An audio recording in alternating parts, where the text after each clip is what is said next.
Is ESO an MMORPG anymore? This is a question that I have pondered for about a year, as I've seen update after update cater to more of a single player experience. There's nothing wrong with the single player experience in MMOs, but my question is, has ESO swung too far to that side that it has lost its identity as an MMO? Thank you again to all my patrons and members. If you want to check out all my perks, I've got a Discord only for members. You get your name up here in the videos and you get much more content. So make sure to check all that out in the description. We also have early access to videos as well and other perks, but make sure to check that out down below. Let's get into the video.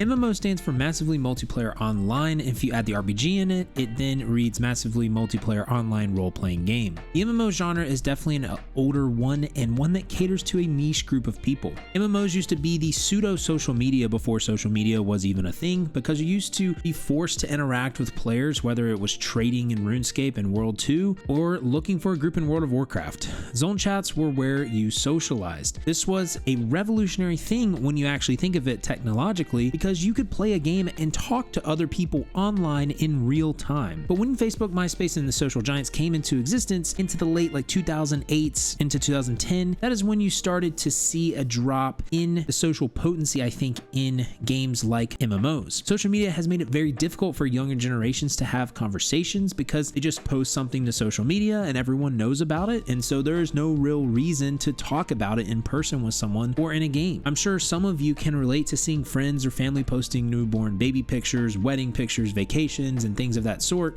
Doing that isn't bad, but what it actually does is sometimes for people, it doesn't really give you a topic to talk about when you see that person in real life, because you've already seen their highlight on their story or their post about it. So how does this actually relate to MMOs? Well, with more and more people not socializing in person, it's caused social anxiety, I think, and the likes of that not really wanting to interact with random strangers on the internet. Now, I definitely think there is something to be said about being careful about who you are talking to on the internet, but I'm just trying to get to the point that most people seem to play MMOs now by themselves.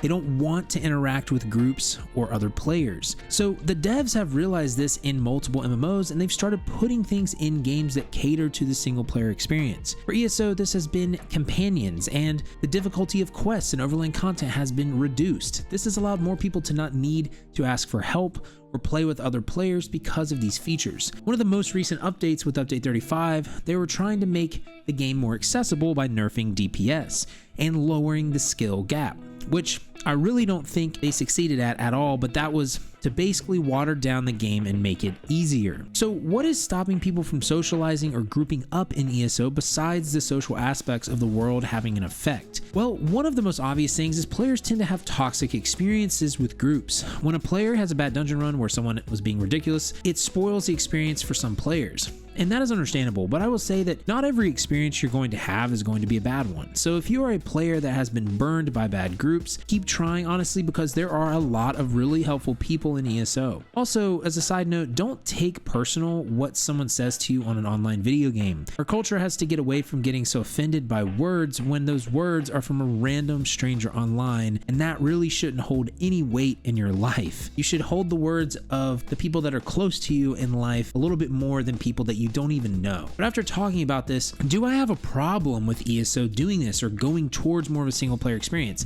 Is it healthy for the game? First of all, I don't mind that they added companions, but I do think they shouldn't water the game down. Personally, when it comes to companions though, I really don't like them, but I understand why they have them in the game and why people enjoy them. But long term, I just don't think implementing these systems in MMOs are always the best for the game's health personally.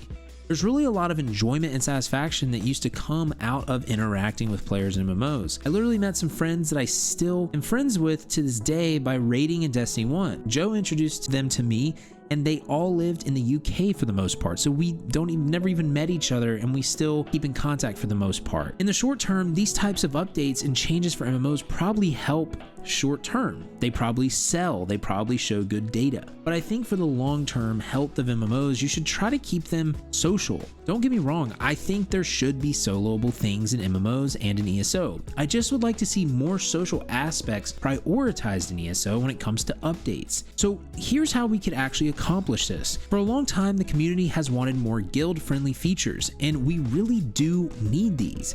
We have guild traders all over the Tamriel. You're allowed to be in multiple guilds, but there are literally like no guild support. You don't have official guild halls. There aren't guild events or guild leaderboards per se. Like, I believe ESO is really missing out on some of these guild features, because that is how you build social activity, by making that side of the game incentivized. Like, you could add world events or bosses that guilds have to kill every week, and the guilds that get the best time get rewards, or if they rank on the leaderboard, they get rewards, right?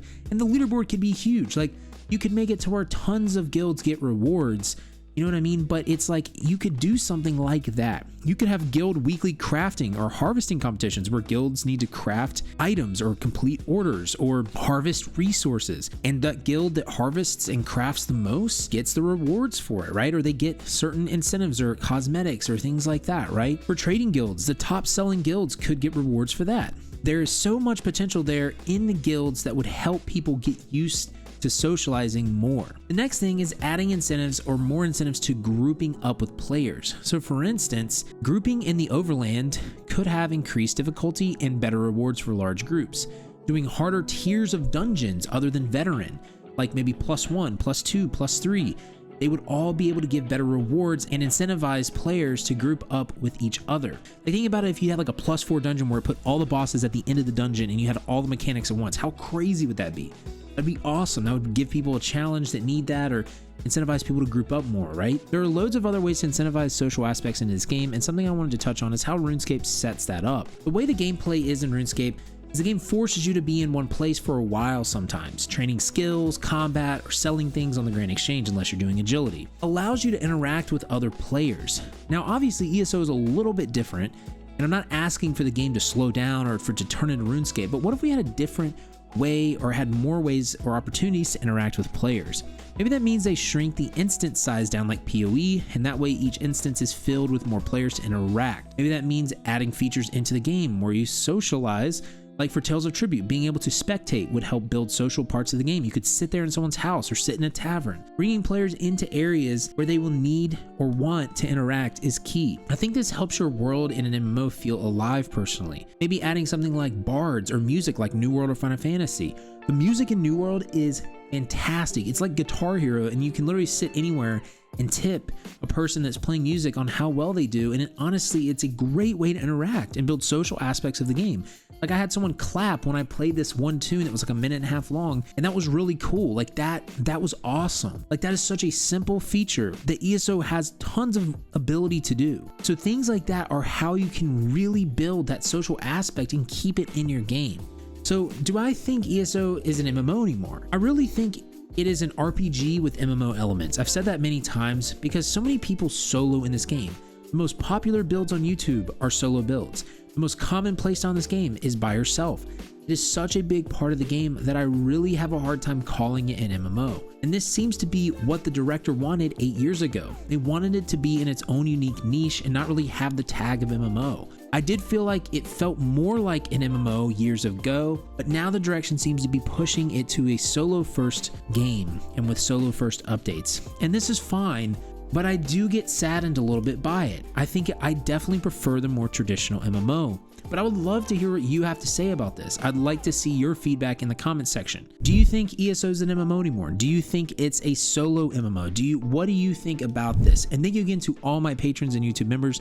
I really do appreciate all the support. You can check all that out down below in the description, and check out these other 2 videos I have at the top of the screen that will help you out with ESO or other games. But until next time, y'all, just remember, have faith, be great, and I'll see you on ESO.